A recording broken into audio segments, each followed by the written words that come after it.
Well, hey guys, welcome to episode 148 of Miyagi Mornings, and just making sure that we're actually broadcasting on all three streams. I know we're good on YouTube right now, making sure we are on Float and Odyssey, and my granddaughter's in rare form, so you may get a little background noise today if Grandma can't get her into control level. So I say we are on Float. And I can't tell if we're on Odyssey or not yet. You guys on Odyssey, there's usually quite a few of you over there, but you're awful quiet in the chat. Anyway, let's get into it. We're going to talk about guns today. That was a subject that came up over on the MeWe post. Again, the MeWe post is the best way to suggest topics for Miyagi Mornings for now. And we're having a major child rebellion out there, so we'll see if the grandma can get that in check. Anyway, let's dig on into it, and we will. Let me get up the. I'm out of sorts today, too, guys. Look at the hair, guys. What do you think of the hair? I was supposed to get my hairs cut not so long ago, and then I got the COVIDs, and I didn't want to infect my haircut person. By the way, with our own contact tracing, we actually think the family COVIDs came from a hairstylist, not mine, but yeah. And I didn't want to contribute to that level of continuation. So I think we're ready to go. Let's do a test. Yeah, we're good there. Let's dig on into this today, guys. I'm sure people are going to disagree with me because it's about guns. I don't think people can have conversations about guns and completely agree. I think it's impossible. Too many options, too many things, but I'm going to do my best for you today from my viewpoint on this subject. Well, hey, folks, welcome to Miyagi Mornings, episode 148. And today I'm going to piss off everyone because I'm going to talk about guns. And I'm going to give my opinion. So my opinion will be wrong because your opinion has to be wrong when you talk about guns with anybody else that knows anything about guns. And the more you know, the more you will disagree. That's just kind of a constant with guns. Ask anybody what the best caliber is for fill in the blank, and you will get almost as many opinions as you get people that you ask. And I'll say some things today that people will definitely disagree with, and that's nothing new for me. So let's start out with a question for the live audience. What was the first firearm you ever owned, and how old were you when you got it? It doesn't really pertain to my list here, but it might change the calculus if you're, a 13-year-old trying to earn enough money with a trap line to buy the other things that you want. So that was me when I was 13 years old. I got my first real gun, and I don't mean your BB gun. I don't mean your Red Ryder or whatever. I'm talking about like your first gun that was a firearm that somebody put in your hands and said, this now belongs to you. Mine was a Model 25 Marlin bolt-action 22 with a 7-round magazine fed, in the bottom. And it was mainly because I wanted to go out and I wanted to earn enough money to buy a deer rifle. I wanted to earn enough money to go on some hunts. I wanted to earn enough money to have some money. And one way that I took the approach of doing that was is running a trap line. So I trapped mostly muskrats and raccoons and things like that. A little bit of fox here and there when I got lucky. And I made a pretty good living as a teenager running a trap line. Well, you're not going to be out running a trap line with a 30-06 unless you're an idiot. So I'm just trying to put some context in this out of the gate because what I'm going to say is predicated on a few things.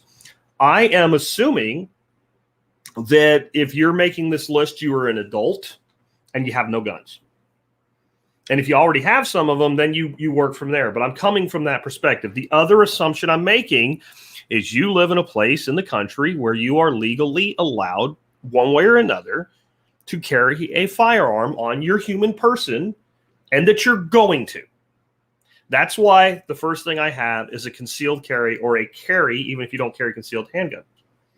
And I think it is probably the thing that is the most important in the perspective that I'm coming from today with owning firearms, in that it is most likely the case that if you have to physically defend yourself with a firearm, it will most likely happen somewhere away from your home. That's if we just look at crime statistics in general. The number one place is away from home, number two place is home. You don't really have many other options. But the reason handguns exist is convenience. That is the reason handguns exist. They exist for convenience, and everything you come up with will be convenience, such as, well, it's not legal for me to walk around with a rifle on my back, but it is legal to walk around with a concealed 9mm. That's still a convenience, right? It's also not very comfortable to carry a long arm when you don't absolutely need to. There is no world in which the average centerfire rifle does not end more fights more quickly than the handgun. The handgun is probably the least effective tool that we have to make bad guys die with, but it's the most convenient. And if you think about that, that plays itself out over and over and over again in how we live our lives. Most of the things that we can do to remain as anonymous as possible online, we tend not to do because it's more convenient not to do them. We make these compromises in our life every day in all aspects of our lives. So when it comes to, if I'm going to go to the store, I'm going to go down the street, I'm going to take a walk in the woods, and I'm not hunting, like carrying a long arm of any kind of shotgun, a rifle, something like an AK, an AR, doesn't matter. It's really not convenient. Anybody here that was in the military knows that you kind of get tired of carrying that long arm around. During World War II, there were a lot of GIs that really, really wanted, the M1 carbine over the Garand, even though the Garand was a much better fighting rifle. You get tired of carrying that big, heavy thing around. So the smaller and lighter is more convenient. So that's why we carry handguns. And I'm back to, I think you're more likely to end up needing a gun to defend yourself with away from home than at home. Even if at home, the reason I still put this as your first thing that you really need is, imagine you get a knock in the middle of the night on your door. You do not live where I live, where you have a fence with Dogus Maximuses running around in it. You live in a normal place where people can just walk up to your door, and it's reasonable that somebody would walk up to your door and knock on or ring the bell because the car broke down, whatever reason it is. Like, this is a reasonable thing. Do you really want to go to the door at 10:30 at night with a shotgun in somebody's face? Having a handgun lets you be a decent human being in that scenario or any scenario like it, but yet be prepared to defend yourself if you need to. So I think even a lot of times in the home where, okay, it would be better to use a shotgun or a carbine or something for defense, the situation itself still dictates that the handgun is the weapon of choice. I mean, if it's me, you're probably dealing with me with a handgun you can't see, and maybe a wife with a shotgun, and you don't see either one of those, right? But I don't want to have to take a long arm to the front door. So this is all in. The thing that is going to be most universal for protection is a handgun. And so that's where I'm coming at from today. Like, the things you need, not you want. I want to shoot a deer. I need to not die. Number two, though, is going to be the shotgun. And I actually have to think really hard here between 1 and 2. Because the gun that can do the most, period, is the shotgun. You give somebody, a decent shotgun, pump action, and 2 sets of barrels, kind of like a home configuration and a tactical. But if you want to go out in the field and hunt, you've got like a 26 or a 28-inch barrel with multi-choke. There's literally nothing you can't do. I mean, nothing. There is no animal on planet Earth that you cannot kill with a shotgun.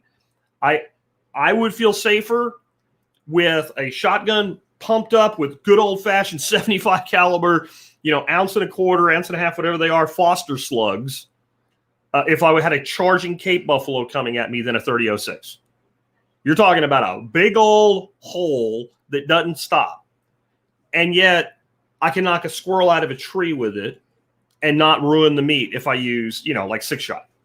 I can hunt doves with it. I can hunt a deer with it. I can certainly defend my home with it. If there is a thing that if pointed at a human being causes that deep primal sinking feeling in the guts, it's a 12 gauge. It's a 12 gauge. There's a lot of mythology. If you aim anywhere within 50 feet of them, they're dead or whatever. It's all stupid. We all know that.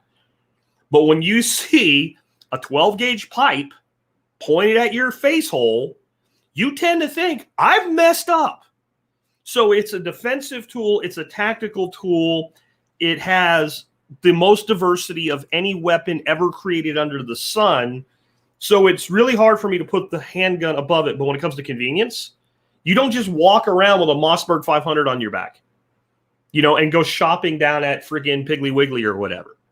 So that's why I've kind of gone there. If you could only have one gun, and I just had that question in the live chat there, I would own a shotgun if I literally could not have but one, because it will do the most. Next, this is where it starts to get hard for me. I'm going to move on from this point to the 22 rifle.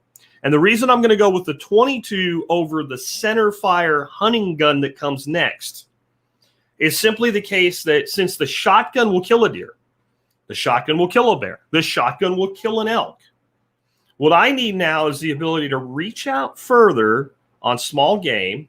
I need the ability to be really quiet, and I need more versatility. And I also need the ability to train. And I don't think there's a better tool for training the marksman and the inherent rifleman out of the gate than the 22. So you notice I'm not giving you models here, but if I have to pick, it's hard to beat a Ruger 1022 on this one. My first was a Marlin Model 25. Like I said, I don't think they make that particular model anymore, but they basically make the same gun, a bolt action. A bolt action is probably better for training. It's better for training because it is inherently discipline instilling. And what I mean by that is if you're shooting reactive targets, say you set up a bunch of reactive, targets about 25 yards out, you've got your 22 and you knock that target down and then you miss. Having to work that bolt, come back to bear on the target, take that next shot requires you to accept I missed. When you're firing a semi-auto, I'm sure many of you have experienced this. Bink, you hit. Bink, you hit. Bink, you miss. Bink, you hit. You don't get the negative feedback because of the swiftness of the follow-up shot. That means you blow through more ammo. You waste your practice to a degree until you develop self-discipline on your cadence of fire. There is no doubt that a semi-auto rifle is a better overall tool. But for that initial discipline training, if you are a new firearms owner, it's hard to beat a bolt action, and you can always add a semi-auto later down the road. Next would be a good center fire hunting rifle. Now, we could cheat here, because if you live where it's legal to use a semi-auto rifle for your hunting rifle, then you could go to like the AR-10 platform and use 308, and then you got both. But we're not going in that world. We're going in a world of I don't get to cheat that. We have to make the decision here.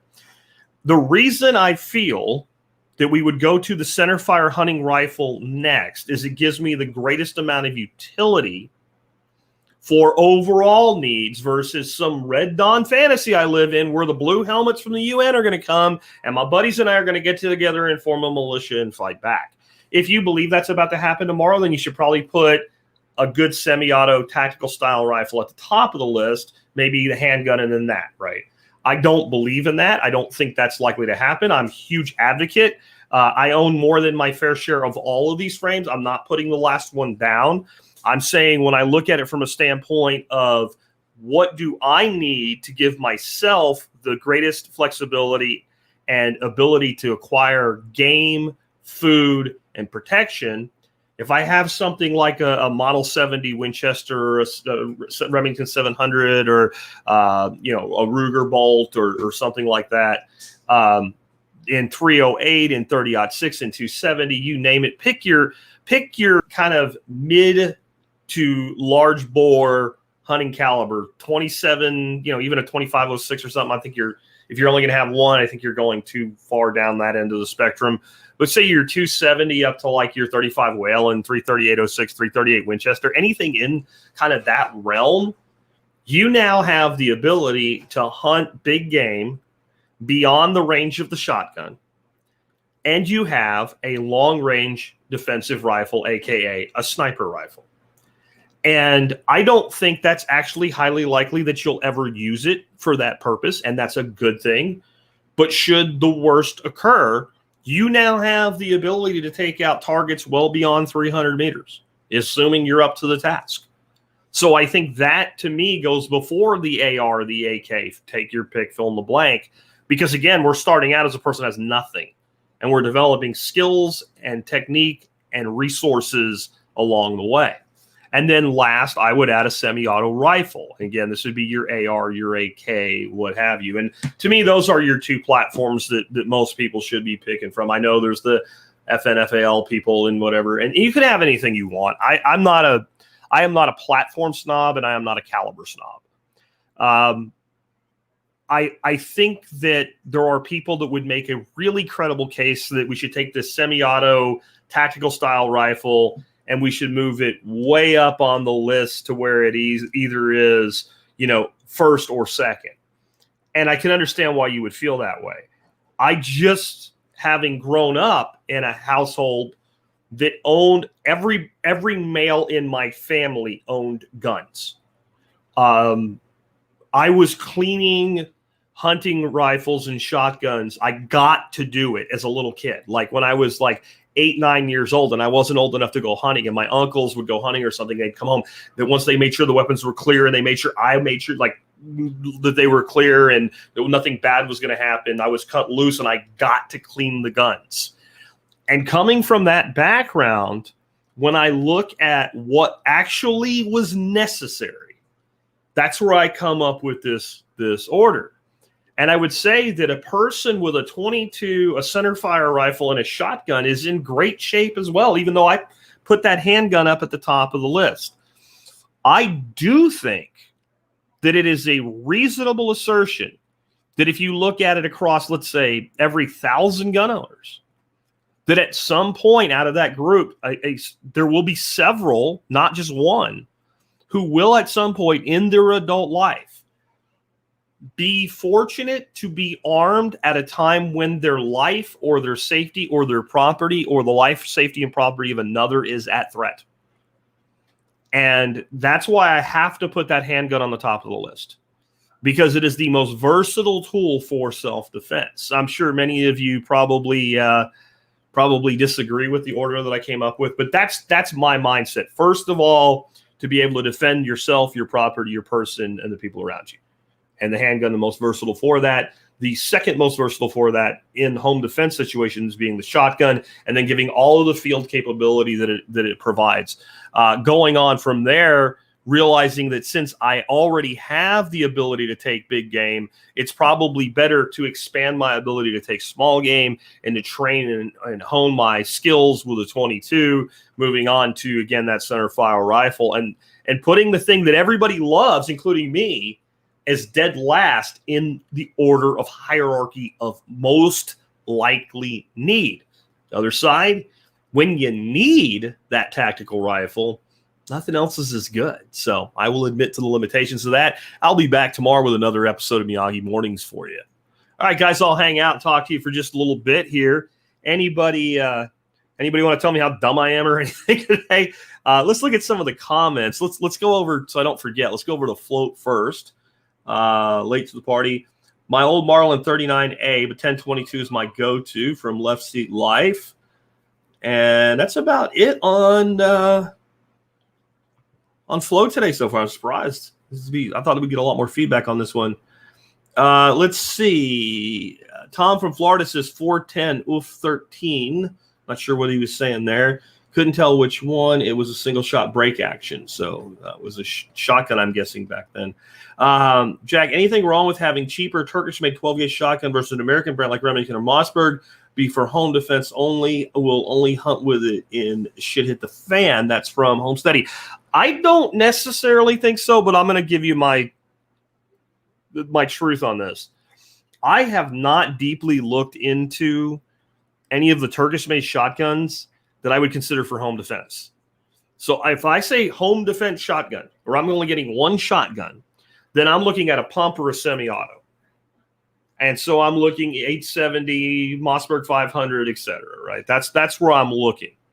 I don't know much about any of the Turkish shotguns other than like the single and the double barrels, the break action. And I think for hunting, they are amazing values.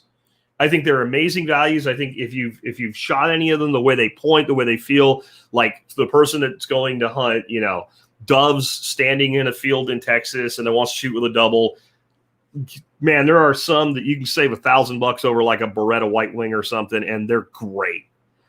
I don't have enough knowledge to know what I would say on anything filling that tactical role. I'm going to tell you my feeling on this is the Mossberg 500 and the Remington 870 are so proven and so affordable. I don't know how I would ever recommend you go off and buy some offshore pump gun when you can buy a decent Mossy 500 for like $300 at a gun show. Like, I'm just not going to trust.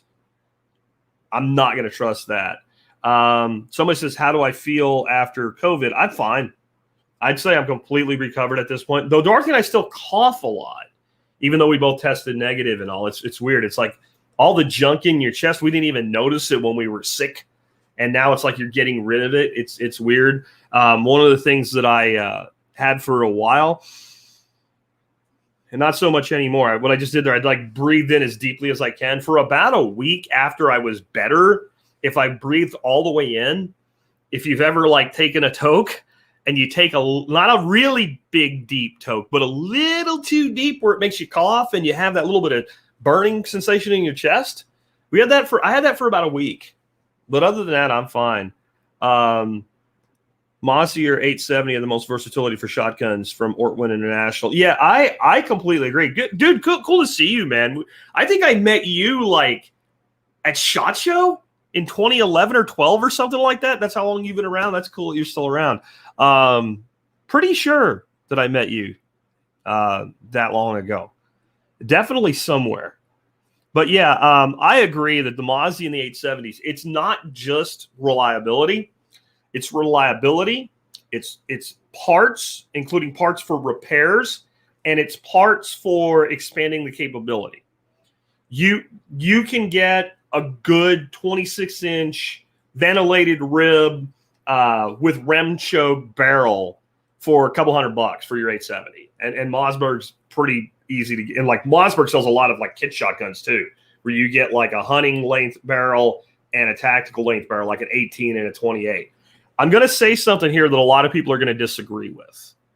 But growing up hunting all the time, carrying shotguns all the time through the woods, and I don't mean like nice flatlander shit like we have down here in Texas. I'm talking Pennsylvania, up and down the hills and the mountains and the valleys, through glacial boulders to where at the end of grouse season, your freaking calf muscles were like this big. A 26-inch sporting barrel is the best compromise length for the hunting shotgun. That 2 inches that you give up a little bit of your velocity and throw with, it's not much. It's not enough to really matter. That 2 inches when you're going through tangles and whipsticks and all that crap, when you come up on like this depression and the dog's saying there's a bird in there and there's a bird in there and the dog goes down in the depression and the bird doesn't come up, and then you throw a rock down there and the dog says, I know that bird's in there, and he doesn't come up. We're talking rough grouse here. And you finally give up and you move on. How many people have been through this if you've ever hunted grouse, right? And you take about that 5th step, and on that 5th step, you crack a twig, and then you hear, and that grouse breaks, and you spin around, and there's, freaking muscadine vines and all this other fox grapes and tangles and whatever. That 2 inches is often the difference between being able to get a bead on that bird and drop that bird and not. And I have never felt undergunned due to that length of that barrel being a little bit shorter. If they were really common, I would even say that going down to a 24-inch, if you're a good disciplined shotgun shooter, is probably even better. What longer barrels do on shotguns is they make it more obvious when you're lifting your head up and you're looking at the barrel instead of down the barrel. And they tend to give us a better sight picture especially taking longer shots and things like that, like, goose hunting, duck hunting, etc. That's an operator problem. That's not an equipment problem. And if you pattern a good quality, properly choked 26-inch barrel versus a 30-inch barrel, you'll get almost no difference. And this is why how many turkeys are killed every year with short-barreled extra full chokes, because we're not wing shooting. So when we're taking that dead-on bead like we're shooting a rifle at a turkey sitting there puffed up, we don't need it. So that's an operator issue. That's not an equipment issue. 2 inches isn't enough to matter. Yeah, I don't believe that it is. Well, I guess it depends on what we're talking about. When we're talking about shotgun barrels, it's not. 2 inches can be a big deal in certain rifle cartridge and calibers, especially as we move into Magnum territory, because that last efficiency of burning that last powder and getting the peak of that power curve is a lot of times how these Magnums get that extra 200-300 feet per second. Personally, I'd rather not have my shoulder torn off, and I would rather increase the range with developing my skill and looking at the combination of ballistic coefficient and sectional density and bullet construction, because we can often improve the range that we get in a straight line shot with something like increasing our ballistic coefficient by the same as if we left things the way they were with factory ammo and increased 200 feet per second. Ballistic coefficient is the ability of an object to fly. So something like this sponge has a very low ballistic coefficient, right? This would be very bad as a projectile. However, it's going to be a much better projectile this way than it is this way, right? And if we were to actually make the exact same piece of sponge really long like a dart, we'd have a even better ballistic coefficient, even though it's the same material. And then there's other things that we can do with weight and shape and things like that. So I'm not big on let's go Magnum-itis everything. I think that it's very hard to do better if for a North American big game hunter, especially lower 48 than the 30-06 Springfield. That's kind of like, if you get one rifle, that's what I'm taking. I know there's a little bit of advantage on some things for the 308, but I think the advantages of the 06 outweigh the 08 when we start looking at, well, what if I draw a moose tag and I'm not worried about long distance shooting, but I want to throw 220 around those Remington yellow and green through there because I have more confidence in that to punch through, both sides of a moose. I just think as you move up in bullet weight, the advantage goes 06, and there's not enough advantage going down into like the 150, 165 range for the 08. It's either it's academic at that point. It's meaningless, but we can go up. If I was going to custom build a gun, and I'd like money was no object, and I was going to pay somebody to custom build me a gun, I am probably going to build a 338-06. I think that if you wanted to find like the place where you're not ripping your shoulder off, and you have found kind of like, and if you look at I'm telling you guys, if you look at the ballistics of the 338-06 compared to the 338 Winchester Magnum, it's not as equal as the 08 and the 06, but it's close. It's so much closer than people think instinctively. And if you look at the amount of powder the 338-06 uses compared to what the 338 Winchester does to get in that same ballpark, you almost wonder why the 338 Winchester exists. And I'm going to tell you the reason it's so much more popular is simply because you can go to the store and there's 20 different varieties on the shelf for 338 Winchester, and you pay a lot of money for the little bit of like, I think the 338-06 is like the Ackley Improved is the one that got commercialized, if I'm not mistaken. What do I think of the 6.5 millimeter Creed? It is an awesome long distance, low recoil round. I know people are gonna be pissed at me, but I don't think it's that much better than the 260 Remington that predates it by 25 years. I really don't. I think that if you are really eking out long distance precision, edge Creedmoor solidly. If you are going to want like a 1 I want a rifle, and I don't want to go with a 30 cal or a 270 or something. I want like something that I can go hiking and, hunt everything from elk to deer to pronghorn with.